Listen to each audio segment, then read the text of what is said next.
Խոշտանգումների կանխարգելումը, տուժածների իրավունքների պաշտպանությունն ու գործերի արդյունավետ քննությունը շարունակում են մնալ մարդու իրավունքների պաշտպանության կարևորագույն ուղղություններից։ Հենց այս թեմաներն էին խոշտանգումների զոհերի աջակցության միջազգային օրվան նվիրված քննարկման առանցքում, որը կազմակերպել էր մարդու իրավունքների պաշտպանը որպես կանխարգելման ազգային մեխանիզմ։ Քննարկմանը մասնակցում էին պետական մարմինների ներկայացուցիչներ, ազգային ժողովի պատգամավորներ, քաղաքացիական հասարակության և միջազգային կազմակերպությունների գործընկերներ։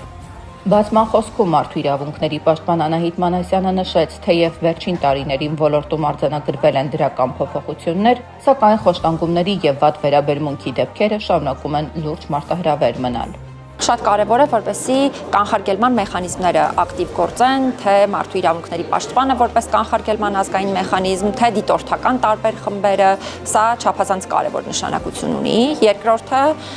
անընդհատ ենք սրա վերաբերյալ խոսում, կարևոր է, որպեսզի ազատությունից զրկման վայրերում պարտադիր ներդրված լինեն տեսախցիկների անընդհատ գործող և ձայնագրող համակարգեր։ Սա շատ կարևոր նշանակություն կարող է ունենալ դեպքերի կանխարգելման առումով։ Իհարկե, ես շատ կկարևորեմ, որպեսզի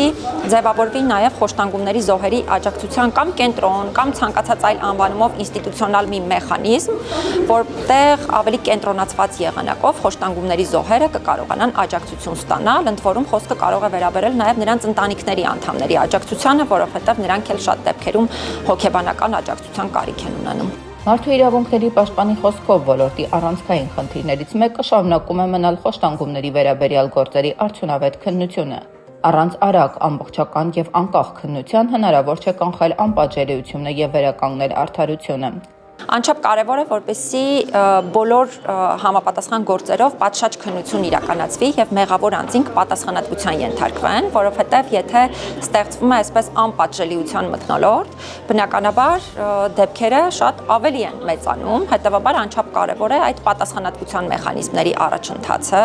Քննարկման շրջանակում անցկացվեցին նաև երկու թեմատիկ պանելային քննարկումներ նվիրված խոշտանգումների զոհերի աջակցության գործող մեխանիզմներին և խոշտանգումների վերաբերյալ գործերի արդյունավետ քննությանը։ Բաց երկխոսության ձևաչափով պետական մարմինների, միջազգային կառույցների և քաղաքացիական հասարակության ներկայացուցիչները ներկայացրին ոլորտում առկա խնդիրներն ու առաջարկեցին դրանց հաղթահարման հնարավոր լուծումները։ Իրավապաշտպանների գնահատմամբ տարիներով ձգվող դատավարությունները ոչ միայն խաթարում են արդարադատության նկատմամբ վստահությունը, այլև երկարացնում են տուժածների արդարության սպասումը։ Խոշտանգումներին առնչվող գործերի թե քննությունը և հետագայում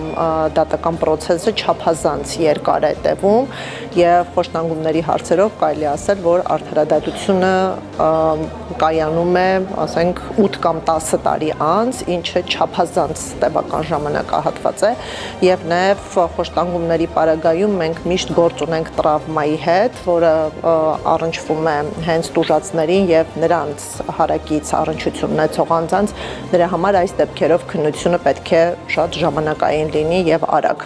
Նաև կարճատև ժամանակահատվածում պետք է ապահովի մեղավորների բացահայտումը և ինչու ոչ համարժեք պատիժների կրումը։ Քննարկման ընթացքում ուշադրություն հրավիրվեց նաև խոշտանգումների զոհերի իրավական պաշտպանության բացերին։ Թեև օրենսդրությամբ արդեն նախատեսվել են փոխհատուցման և ռեաբիլիտացիայի մի շարք երաշխիքներ, գործնականում տուժածները դեռևս հաճախ զրկված են անվճար իրավաբանական աջակցությունից հենց այն փուլում, երբ դրա անհրաժեշտությունն ամենամեծն է։ Իրավական աջակցությունը կարելի է ասել, որ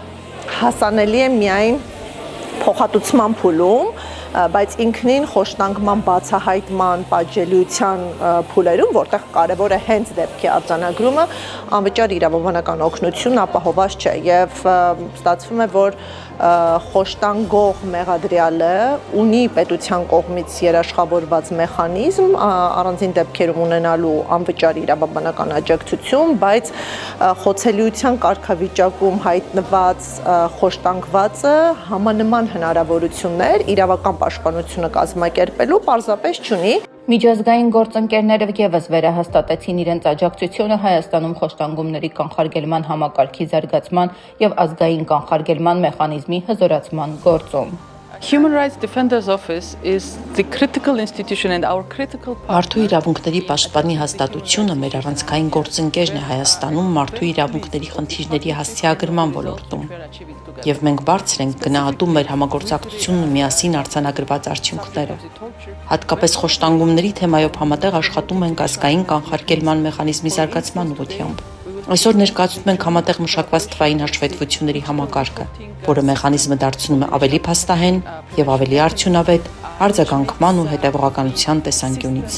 Քննարկման ավարտին մասնակիցները եւս մեկ անգամ ընդգծեցին խոշտանգումների կանխարգելման արդյունավետ համակարգ հնարավոր է ձևավորել միայն պետական մարմինների, միջազգային գործընկերների եւ քաղաքացիական հասարակության հետեւողական համագործակցության շնորհիվ։